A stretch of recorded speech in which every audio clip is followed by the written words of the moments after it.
Ketika Yesus keluar dari bait Allah, seorang muridnya berkata kepadanya, "Guru, lihatlah betapa kokohnya batu-batu itu dan betapa megahnya gedung-gedung itu." Lalu Yesus berkata kepadanya, "Kau lihat gedung-gedung yang hebat ini? Tidak satu pun akan dibiarkan terletak di atas batu yang lain. Semuanya akan diruntuhkan." Tembok ratapan atau dalam bahasa Ibrani disebut kotel adalah tempat yang dianggap paling suci oleh bangsa Israel. Banyak yang percaya tembok ini adalah yang paling dekat dengan apa yang dulunya disebut tempat Maha Kudus. Kita akan melihat banyak orang menangis saat berdoa di tembok itu. Nama tembok ratapan itu sendiri berasal dari kesedihan di hati orang-orang Yahudi atas kehancuran bait suci. Banyak yang datang dengan catatan tulisan tangan di kertas dan memasukkannya ke dalam celah-celah tembok. Tembok ratapan ini juga telah menjadi tempat bagi orang Kristen untuk berkunjung. Mereka menaikkan doa-doa mereka dengan orang-orang lain yang tak terhitung jumlahnya selama bertahun-tahun.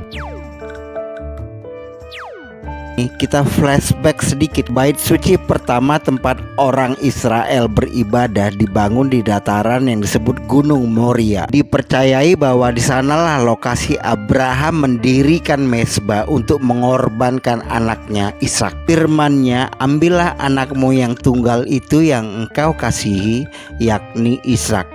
Pergilah ke tanah Moria dan persembahkanlah dia di sana sebagai korban bakaran pada salah satu gunung yang akan kukatakan kepadamu." Salomo mulai mendirikan rumah Tuhan di Yerusalem di Gunung Moria, di mana Tuhan menampakkan diri kepada Daud, ayahnya, di tempat yang ditetapkan Daud, yakni di tempat pengirikan Ornan, orang Yebus itu. Bait suci pertama ini dibangun oleh Raja Salomo untuk menyimpan tabut perjanjian dan selesai pada tahun 957 sebelum Masehi. Bait suci ini kemudian dihancurkan oleh Raja Nebukadnezar dari Babilonia ketika penyerangan terhadap Israel yang mengakibatkan bangsa Israel dibuang ke Babel selama 70 tahun. Bait suci kedua dibangun di lokasi yang sama dengan bait suci pertama yang dibangun oleh Raja Salomo. Ketika Raja Kores berkuasa atas Babel, ia kemudian mengizinkan orang-orang Yahudi yang dibuang untuk kembali ke Israel guna membangun bait suci kedua di Yerusalem untuk menggenapi nubuat dari Allah. "Akulah yang berkata tentang Kores, dia gembalaku.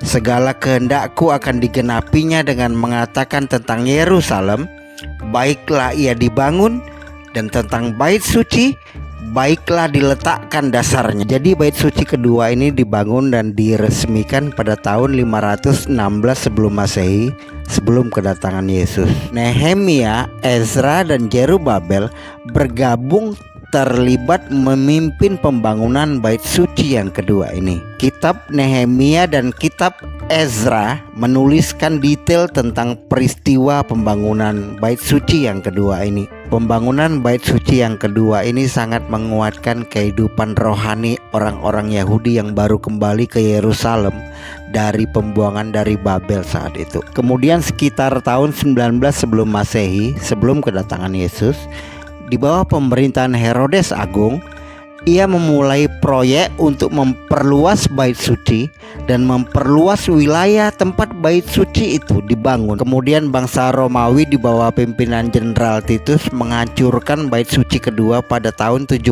Masehi selama perang Yahudi Romawi yang pertama. Bangsa Romawi berhasil menembus pertahanan terakhir Yerusalem pada tahun 70 Masehi dan membantai banyak penduduk yang tersisa. Bangsa Romawi menghancurkan bait suci kedua secara menyeluruh, hanya menyisakan sebagian tembok barat. Tembok barat merupakan satu-satunya sisa peninggalan bait suci kedua dan merupakan situs yang sangat sakral bagi orang Yahudi. Tembok barat, atau yang lebih dikenal dengan istilah Western Wall, inilah yang disebut tembok ratapan atau the Wailing Wall.